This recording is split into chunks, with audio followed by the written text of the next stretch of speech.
Happy New Year, everyone. To kick off 2025, how about a deep dive into the world of Wilhelm Reich? Seems like a good way to start the year.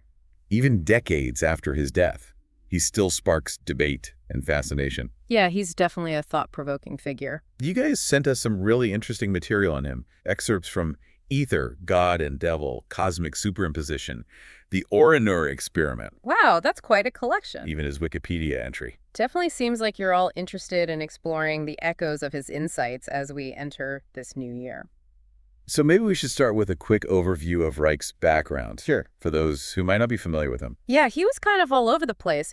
What's striking is how he kind of blended psychoanalysis, biology, A little bit of everything. and even cosmology into this unique worldview.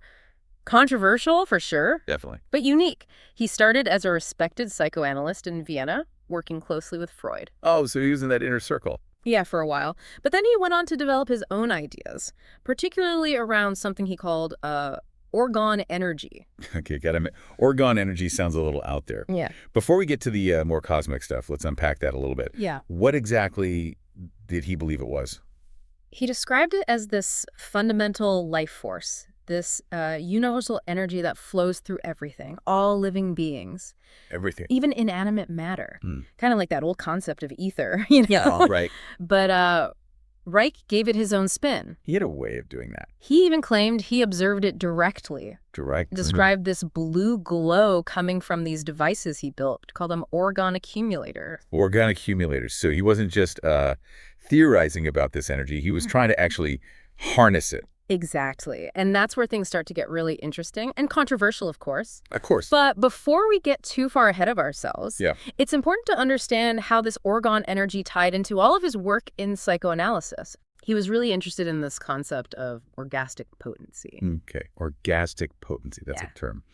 For our listeners who maybe aren't familiar with the with Reich's more, shall we say, colorful language. Yeah, it definitely sounds a little scandalous. A little bit. But it's actually a pretty nuanced concept when you really dig into it. All right, well, let's dig in. What did he mean by orgastic potency? So Reich believed that the ability to fully experience and release emotions, particularly during orgasm, Sure. was really essential for both mental and physical health. He saw blocked orgone energy as the root cause of all sorts of problems, psychological and physical ailments. Interesting. And this is where his concept of muscular armor comes in. Oh, okay, hold on. Muscular armor. Now I'm starting to see why Reich was considered so controversial. Yeah, he observed that people often hold a lot of tension in their bodies, creating this literal armor, like a shell of muscle tension. And so he developed this therapeutic approach he called vegetotherapy. Involved physical touch and manipulation to try to release these blockages. So he was basically saying that emotional repression could manifest physically, Exactly. and that by releasing this tension, people could, achieve greater well-being. Right.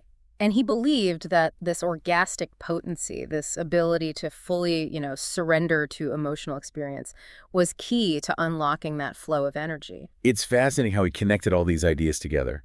Emotional release, physical well-being, this universal life force.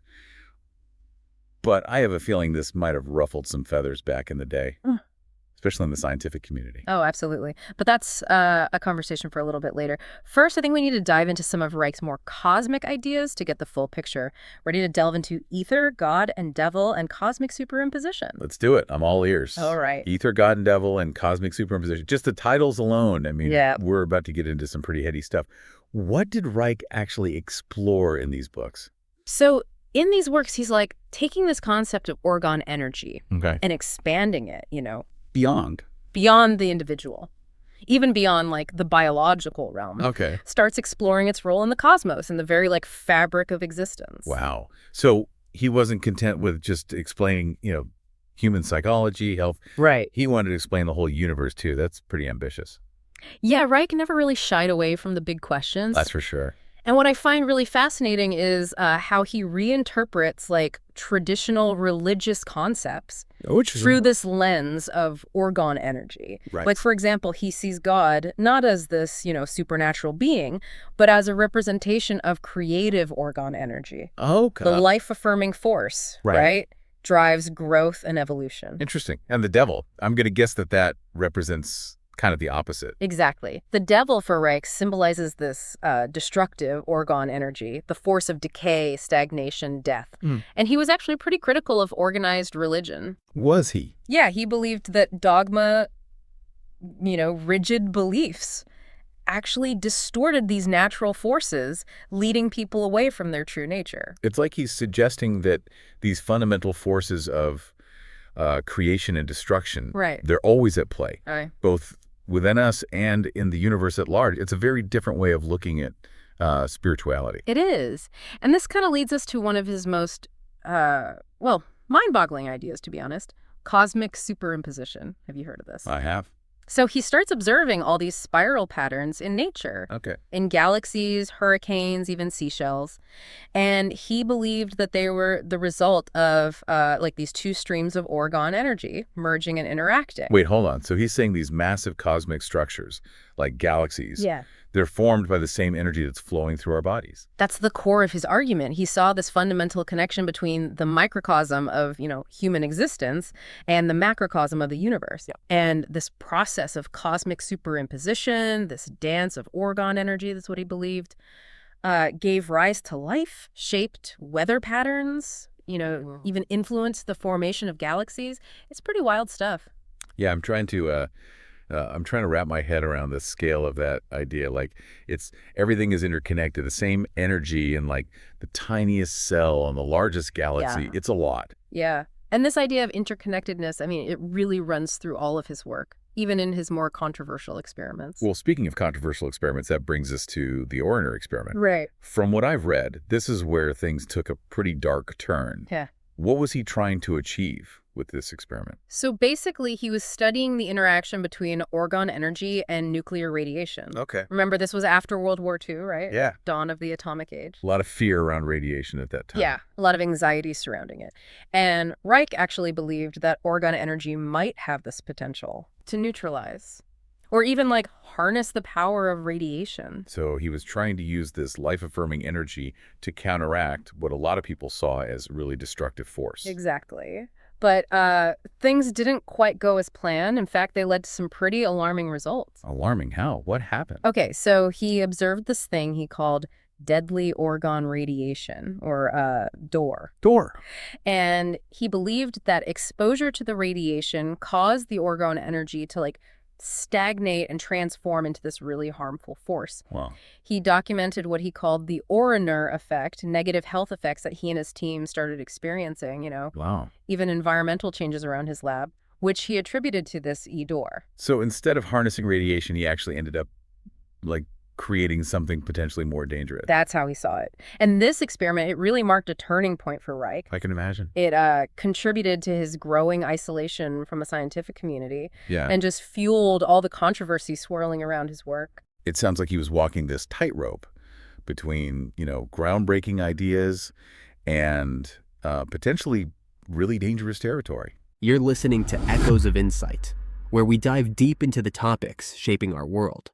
From the planet and politics to health, consciousness, economy, and alternative lifestyles. If you're enjoying the journey, make sure to subscribe and share this podcast with others who love exploring new perspectives. Yeah, that's a good way to put it. And that tension, it really just intensified in his later years. Well, before we get to his later years and, the controversies that eventually kind of led to his downfall. Yeah. There's one more invention we got to talk about, the Cloudbuster. This thing sounds like it's straight out of science fiction. It does, doesn't it? It was essentially these series of metal pipes mounted on a platform, and Reich claimed that it could manipulate atmospheric Orgone energy to induce rainfall. So he thought he could control the weather with this thing. Did it actually work?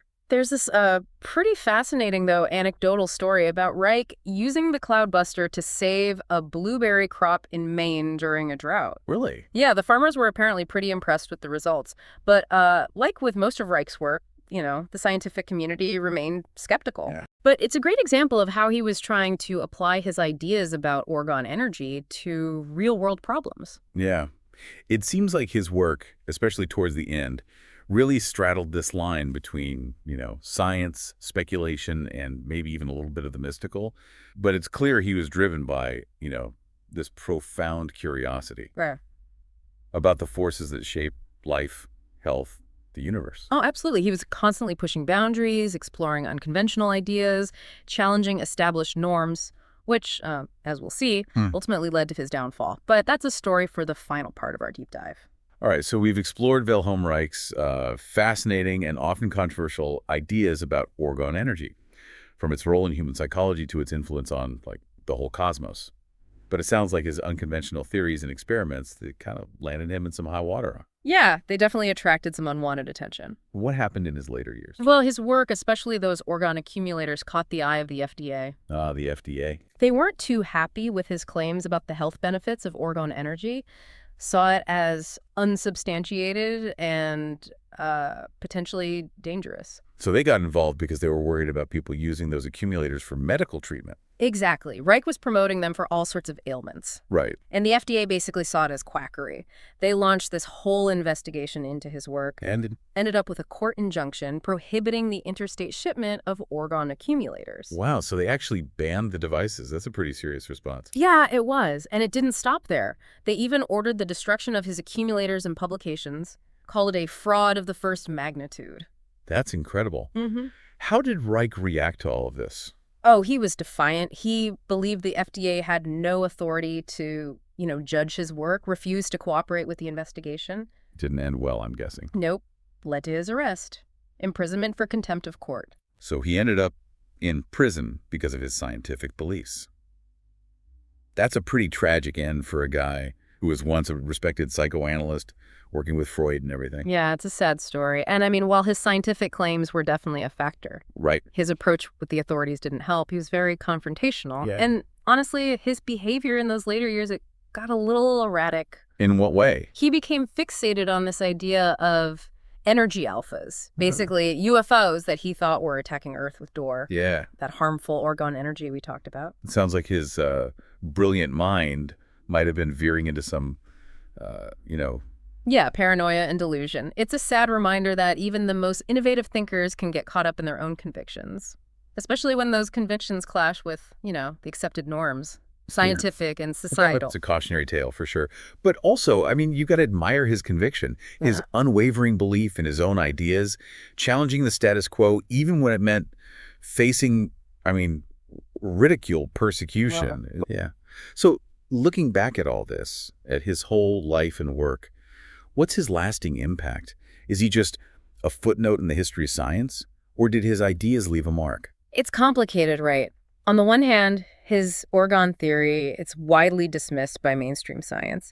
But on the other hand, his early work... The psychoanalysis? Yeah, the character analysis, body-oriented therapies, particularly his focus on that connection between emotional repression and physical tension, that's had a real impact. So even though his, grand unified theory of orgone energy might not have panned out, some of his insights about the mind-body connection, they've resonated in certain areas. Exactly. And his work continues to fascinate people, provoke discussion, even all these decades later. He was a complex figure, a brilliant mind who dared to explore, right? His story is a good reminder that the pursuit of knowledge, especially when it challenges the norms, it can be a tough road. Well, that's definitely something to think about. You've given us a lot to ponder today. Wilhelm Reich's story is a powerful reminder that the boundaries of science and knowledge, they're always being pushed, challenged. And while his theories about orgone energy remain, unproven, they make you think about the mysteries of energy and its potential impact on us, on our health, on the universe. Who knows what's out there waiting to be discovered? For those of you who want to explore Reich's work further, definitely check out his books. They offer a fascinating look into this, brilliant, controversial mind that wasn't afraid of the unknown. Until next time, keep exploring, keep questioning, and keep that spirit of curiosity alive. Thanks for tuning in to this episode of Echoes of Insight. If you enjoyed this deep dive, don't forget to hit that subscribe button and share it with someone who loves exploring big ideas. Together, let's keep the conversation going. See you next time.